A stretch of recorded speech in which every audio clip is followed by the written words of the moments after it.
back to the channel, guys. We are back to work on the Ducati 848. Since we are still waiting on a resolution for cranking the bike and getting that ECU to read the immobilizer, we took off the front wheel, which had some damage and a badly damaged rotor. The rotor is already in the trash and the wheel had a ton of scuffs on it, which we sanded down. This wheel is semi-gloss, so that is exactly what we're gonna spray paint it with. Let's get to it, make this wheel look brand new again.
We should paint these, right?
So we repainted that wheel, man, that looks factory fresh. We got a new rotor on the left side as well, and we cleaned up the lower triple, the forks, the brakes. Man, I didn't even know these calipers were silver. That looks good. Fresh grease on the axle, and the rotors are finally straight in between the calipers. Front tire ready to go. Everything is torqued down. Now it's time to access that radiator, because you guys let me know in the comments on the latest video that I had to remove that spark plug for it to make turning over the engine way easier. So we're gonna remove this radiator. It's pretty easy. A bolt on the other side, and then this side just slips off on this grommet, and also all these lines to disconnect. Then we'll access the coil pack and the spark plug right in there. And then we're gonna turn over this engine, see how good she turns.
that spins over beautifully with no resistance. That totally makes sense why that spark plug needs to be out, for there to be no pressure on the intake valve, because obviously nothing's combusting, pushing the piston back down. She is spinning freely and the timing looks great. This is not the last time we will be touching the timing, because we do need to adjust those belts to the right tightness. What we are about to do in a little bit with Santiago is do the desmodromic valve service, which is an expensive service from Ducati, but Santiago knows how to do it, so we're gonna do it here in-house. But before we move on to that, we got a bunch of more work to do up front. We're gonna take apart the dash, move all the handlebar stuff around, clean everything up, get that ready for the new parts. Along with removing this ignition and any immobilizer stuff, we got some sweet parts on the way.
The front is looking nice and clean. Now it's time for that desmodromic valve service. We're gonna FaceTime Santiago, pop these valve covers off on the vertical head and the horizontal head down here. And here are my feeler gauges. We have 0.005 to 0.020. And the specifications for the engine are 0.13 to 0.18, I believe. And the closing is between 0.05 and 0.10 millimeters. Now there is some math to do with the inches shims to the millimeter dimensions, so let's get that figured out. But first, let's get the shim measurements, write them down, and then we'll do the math. Santiago's gonna help me out since he's already done this and he's a professional, so let's get her done.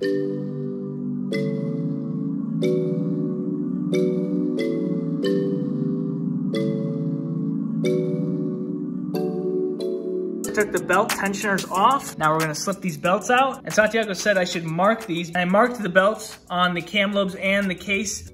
So now we're gonna slip these belts out of here. Boom, there is the lower belt off, all marked. This cam is under tension, so it will spring back once I pop this off. You see that? Then we need to slide this out on the lower pulley, pull it through. And boom, there is the other belt. And we do have new belts on the way, so these will be going in the trash. Now we have access to the cams. We can adjust them, move them however we need, and fit the feeler shims underneath on both sides. And we know exactly where it needs to be in time. There is 16 shims in all, 8 on each side because there is 2 and 2. 2 and 2. Now let's start the Desmo service. So basically what we're going to be doing is putting a feeler gauge in between here and here, here and here. And these outer lobes are the closer lobes. Intake cam, obviously air's going in this way, and this is the exhaust cam. There's the exhaust down there, cams are over here. So this is the exhaust side, intake side. These larger lobes are the closer lobes, and these inner lobes are the opener lobes. Santiago and I, over the phone, did the measurements already for this top section, and I'll show you exactly what we did. The top measurement is what we are using, 0.005, 0.006, and it goes all the way up to 0.020. So on the exhaust side, the closer, which is what the larger lobe is, we started with a larger size, and none of them fit until we inserted the 006, and I'll show you. So we'll take a 007 and try to fit this in between right here. It does not fit. 0.007 does not fit in between this closer lobe and this piece. So now if we take a 0.006, let's slide it in. Look at that. slides right in, and that is the spec. And you can kind of see there's a little bit of drag. Take the .006, write it down on the closer side, on the exhaust side. And if any of that made sense, that's how you get these specs for the Desmo service. We repeated the process on all 8, 1, 2, 3, 4, 5, 6, 7, 8, wrote them all down here. And Santiago has a Desmo Times booklet that tells you the exact specifications that they need to be in between for the exhaust side, the intake side, on both the vertical and horizontal head. So now we are going to move on to the horizontal head down here and continue the same process and get the specifications and write them down.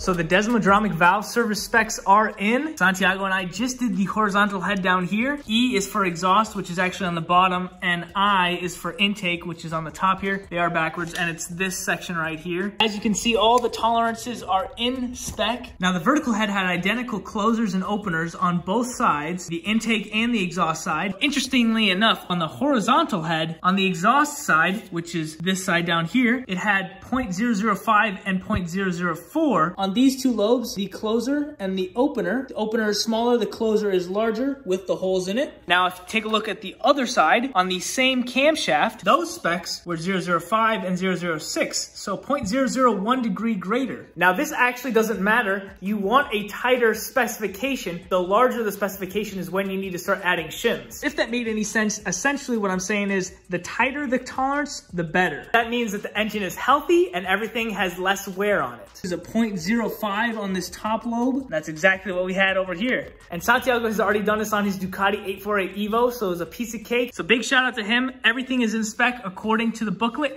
Now we can throw the valve covers back on.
Valve covers are on with the new coil packs and spark plugs. We are waiting on some new belts and a new cover for the vertical head. The other one was damaged. While we wait, we removed all the old ignition stuff, the ECU, the dash, the keys, because we got a whole new system coming in that will hopefully crank this bike right up. Also, I've got some wiring to do. I don't really like these push connectors, so I'm gonna get some real connectors and splice those in. And then the clutch sensor, which runs directly to the little piece on the back side of the clutch. And a little bit of wire repair on the coil pack harness. But other than that, this is a very simple harness compared to these other sport bikes. We are waiting on some key components for the bike, and man, I can't wait to ride this thing. New parts are on the way. Can't wait to show you guys. That's gonna be in the next one. We'll catch you then. See ya.